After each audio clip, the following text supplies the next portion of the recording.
चंद्रशेखर की राजनीति में बढ़ गई रफ्तार, इंडिया गठबंधन का बढ़ेगा आधार। आरएलडी ने मन बना लिया, चंद्रशेखर ने तय कर लिया, 2024 की लड़ाई में अपनी राजनीति का दिखाएंगे दम। पश्चिमी यूपी की सीट से चुनाव लड़ सकते हैं चंद्रशेखर आजाद, किस पार्टी का होगा सिंबल। सियासत के शतरंज की बिसात पर पश्चिमी यूपी में आजाद समाज पार्टी के अध्यक्ष चंद्रशेखर आजाद के लिए एक कोना रखने का ऐलान होने वाला है। एक फैसला ऐसा लिया जाएगा जिसे सुनकर चंद्रशेखर की राजनीति को लाइक करने वालों को एक बड़ी खुशी मिलेगी। कहा जा रहा है चंद्रशेखर आजाद को एक ऐसी सीट से इंडिया गठबंधन की ओर से मैदान में उतारा जाएगा जहां से जीत की संभावना ज्यादा है।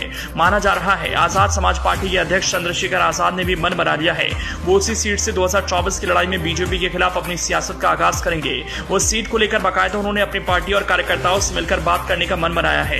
अब जबकि चंद्रशेखर ने ऐसा फैसला लिया तो सियासी गलियारों में इसकी खूब चर्चा हो रही है, क्योंकि कहा जा रहा है चंद्रशेखर की राजनीति में सक्रियता अगर होगी तो दलित वोट बैंक का झुकाव इंडिया गठबंधन की पार्टी की ओर होगा। वैसे भी देखा जाए तो चंद्रशेखर आजाद की राजनीति को लेकर दलित युवाओं में क्रेज है।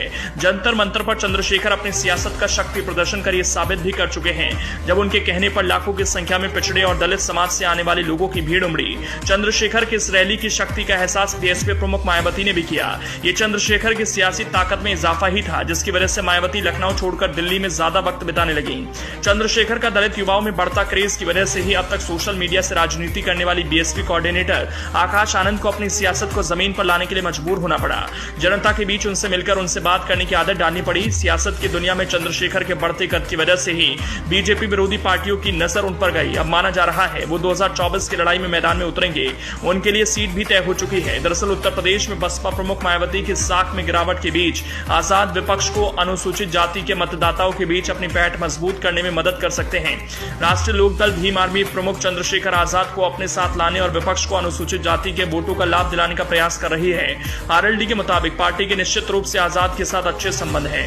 हालांकि उन्होंने इस पर टिप्पणी करने से परहेज किया कि भीम आर्मी प्रमुख कब और कैसे विपक्षी गुट में शामिल होंगे, लेकिन कहा गया कि समय के साथ इंडिया की संख्या बढ़ी और आने वाले दिनों में निश्चित रूप से और बढ़ेगी। माना जा रहा है कि उत्तर प्रदेश में बसपा प्रमुख मायावती की साख में गिरावट के बीच आजाद विपक्ष को अनुसूचित जाति के मतदाताओं के बीच अपनी पैठ मजबूत करने में मदद कर सकते हैं। सहारनपुर जिले की घड़खोली गांव के रहने वाले आजाद ने अनुसूचित जाति के बीच अपनी स्थिति मजबूत करने के लिए अनुसूचित जाति आइकन अंबेडकर और बसपा संस्थापक काशीराम का सहारा लिया।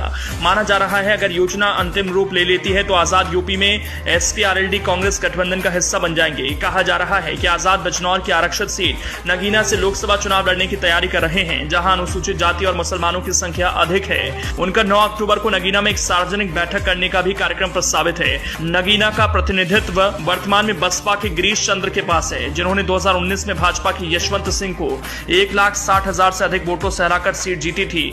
तब बसपा को गठबंधन के तहत सपा का समर्थन मिला था।